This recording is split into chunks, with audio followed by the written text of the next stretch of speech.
Okay, thank you very much.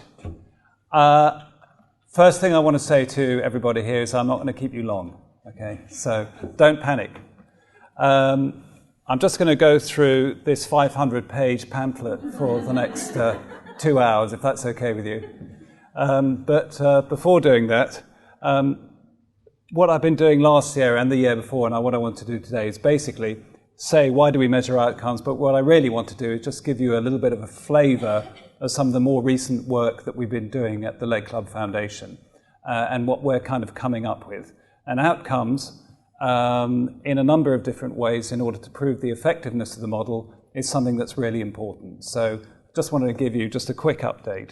Yes, this is a document which I found, one of many that I don't know if you're familiar with, Monitor, which has been published, I think, in line with the British Government, Department of Health, called Commissioning Better Community Services for NHS Patients. And it's about, and there are lots of other documents like it, what commissioners need in order to commission community-based services, external services, a bit like the Club Foundation and the clubs.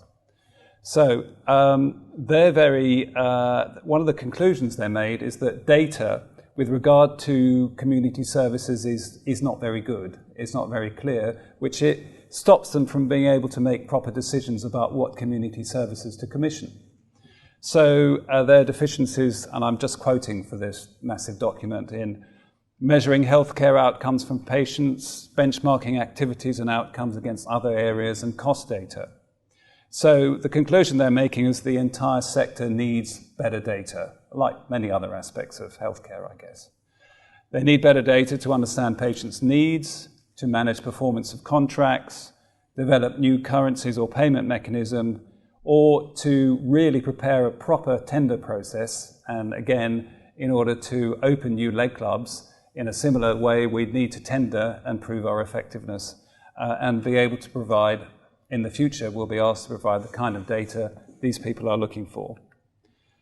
The kind of data that commissioners are looking for is, here's some examples, activity data, number of contacts specified by service line. That sounds very technical, but I guess it refers to the healthcare professionals which are actually going to be involved in the amount of work they're spending, information on the cost of services provided, data to measure quality of care, outcomes, experience of patients, of course, staffing, human resource, information on premises, and data to benchmark their own services. And this is what these groups need, and which is very important for them. So the only conclusion to make from this introduction is, what is this telling us as providers? It's saying, well, if we can't provide or facilitate the provision of the type of information that commissioners need, then we're in trouble, because that's what they're going to be looking for. Chances are they can't do it themselves. They need external providers to be doing it for them and to be providing them with the evidence they need to make the decisions. At least that can start them off. So I just wanted to speak to you about some of the latest work that we've been doing in terms of outcomes. I presented something sort of similar, more in development, to this group a year ago, and in terms of cost effectiveness. So we know that we have, within the Leg Club network, we've got 10,400 members, roughly speaking, receiving treatment or prevented advice on leg ulceration. And Ellie's been very keen to have documentation right from the start. So that goes back a long, long time. And the system, we will admit, was because we wanted documentation, we were insisting on providing, but the whole retrieval system was quite unwieldy. But one clear result after a quite intense piece of retrospective analysis, and I've mentioned it to this group before, done by Professor Mike Clark, was that over 10 years, recurrence rates in leg clubs was remarkably lower than reported in non-leg club settings, which is great. We know that the recurrence rates are good, or we suspect that they're very good from that result, and we published on this. But that's not really enough on its own. So we realized that outcomes data was the best way to demonstrate the clinical effectiveness of the model. We needed to have a system that's delivered in real time, or as close as possible to real time, and the data needs to be free of errors. So we've introduced a new data entry system. It was introduced 2 years ago, I believe, at the Leg Club level, Training has been provided and is still being provided as an ongoing service to each of the leg clubs. And we're now, for the last few months, receiving error-free data, which is great. There have been some issues. I wrote up here, and this is very rude, I looked at this while I was thinking about this just now, problems with data entry compliance. That's very disrespectful of the hard work that everybody's doing. We've had some ongoing discussions about how to enter the data, and obviously we have needed to work together to find the best way of doing it, and we're still doing that with a number of leg clubs. There are often changes of staff at the leg clubs. We're asking the clinical staff at the leg clubs to do this data entry system. And of course that conflicts with other systems that nursing clinical staff at leg clubs might be asked to be doing by their trusts. There's a perceived need for repeated training visits that we've done, and need for volunteers to work very closely with nursing staff, which I'm pleased to say that they do to a large degree, and the volunteers have been taking this on board and really helping with this.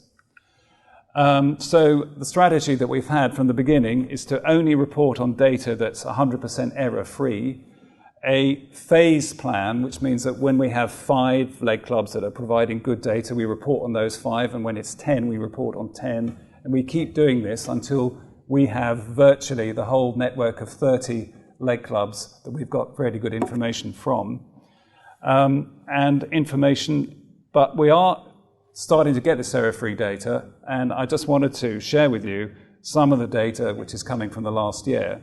This is an attendance summary form, and we attended a leg club forum yesterday afternoon, and this is providing potentially the story of a patient's journey through his or her treatment.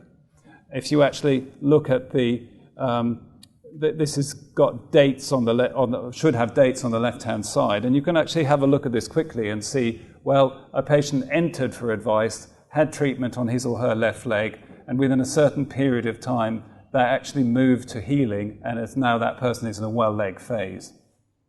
So this is a very important form that's part of our data entry system.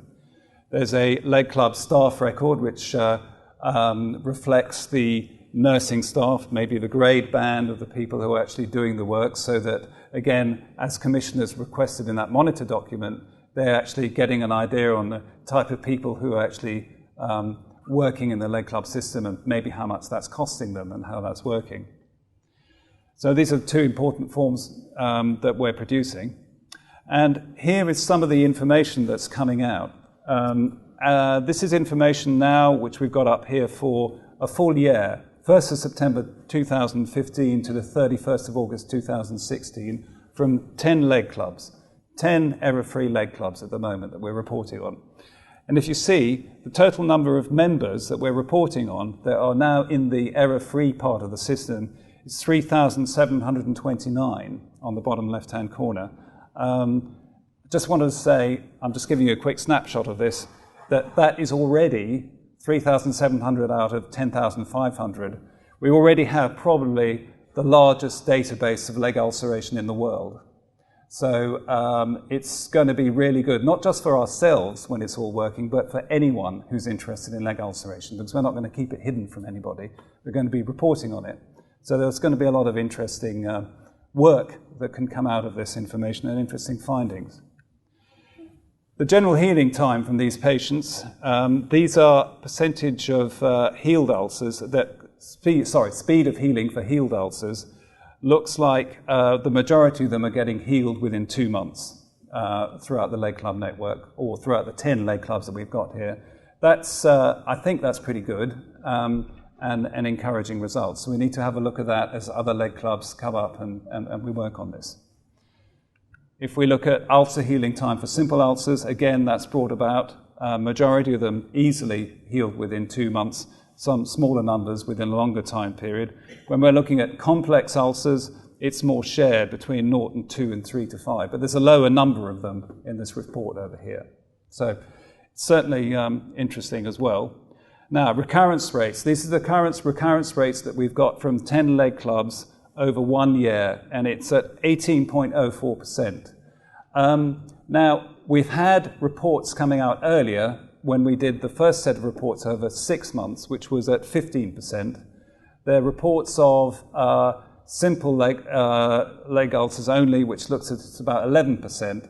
So when we get more information in, and that's why it's so important for us to get the full 30 leg club information, we'll have a really good idea of what the current recurrence rate is. My suspicion, and it's just my suspicion, is that it will be lower, quite a bit lower than the 18%. But I just wanted to share with you what we've got so far that we're very interested with. Going back one, gender of members, well, it's showing us that we've got the majority of people who are actually going through the system are females, or women, probably because they live longer. We don't know yet why or how that's working. Again, it's going to be interesting to break this down, and we will be able to break this down not just by all the leg clubs, but by leg clubs in one region, for example, or leg clubs in groups of leg clubs, so that we can get a better demographic understanding of what's going on. Similarly, this one, which will be probably interesting both internally to us and to trusts and to commissioners, which is the referral method. We've got a big list of different ways that people are being referred. For example, on this group of 3,700 people, the majority of them are referred by their GPs. Almost the same number are referred by district nurses, DN, practice nurses, or specialists. But again, we can actually do some quite interesting comparison. What's it going to be like in the north of England, or in the west of England, or in Wales, when we find out how that's going, or in Australia, where we've got 10 leg clubs. So it's going to provide us with very interesting information that people can act on at a wider, more macro level, or teach us almost who to recruit and where to go for, where we think there are gaps of patients that we're not getting. So that's interesting. So this is just a really quick snapshot of coming out of the data system that we're working on. It's still a lot of work to be done, but we find it kind of very interesting to get to this point. And we are going to be publishing on this and circulating this to a wider audience very shortly. So that's a little bit of information about outcomes. Of course, commissioners and other people and everybody is looking for information about cost effectiveness. And we've done a little bit of work on that, and just wanted to give you some initial results or some initial information. I may have mentioned two pieces of work which have been done recently, but a lot of work's been done before that as well and published on behalf of leg clubs.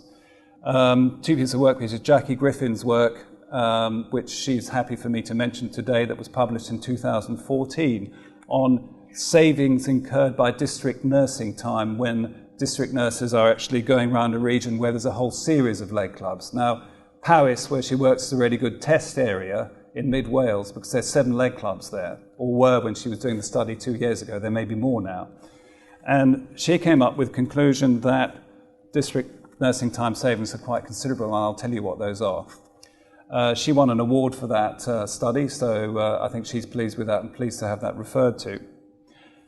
We've just put in for publication, and I think it will be certainly published, and completed a project which we started a year ago today with the Swansea Centre for Health Economics, which is a paper that Rob was co-author on, esteemed chairperson this afternoon, which is on a hypothetical study of if the leg club model was used throughout the UK in all areas, what would the potential savings to the NHS be? Because there are clearly some savings because we're looking at the voluntary sector and we've got efficiencies in nursing time and other things. And that's coming up with some interesting conclusions.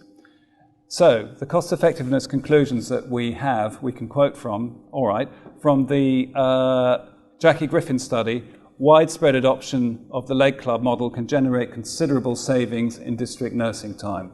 Those considerable savings in Powys, which we have on a little document here, which I don't know if you picked up, called The Effectiveness of the Lindsay Leg Club Model, amount to, in one given year, they believe it's saved Powys Health Board £932,880.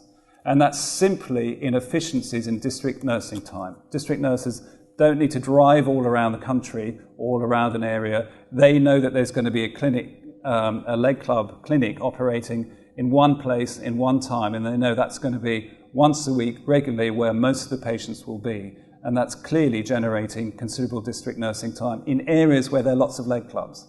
So we'd like to have more areas where there are lots of leg clubs so that we can have that saving and demonstrate that saving. The second conclusion, which came from this modelling study with the Swansea Centre for Health Economics, was if leg clubs were to be introduced across the UK, the total potential savings to the NHS has been estimated at £152 million a year as potential savings to the NHS. Again, this is down here, and we've been looking at various different aspects of that, and of course, when we add to that conclusions yet to be established through the savings, which we haven't done, through the shorter healing times, which I've demonstrated, and the lower recurrence rates for healed ulcers, we can actually put a cost to that, which we're hoping to do through the work that we're doing and completing. So, we all know the people who make the leg club system and the leg club network so valuable. We've known it all the time. For example, these are the dial-a-ride drivers in Llanidois, who I met. These are the volunteers in Llanidois. These are the nurses in Llanidois, and these are the members in Llanidois. And we know that there's 30 leg clubs in the UK, another 10 in Australia, and 1 in Germany, which have got the same groups and teams of people there. But we need to demonstrate also how good they are and the savings that they're making to the NHS and the value which they're providing.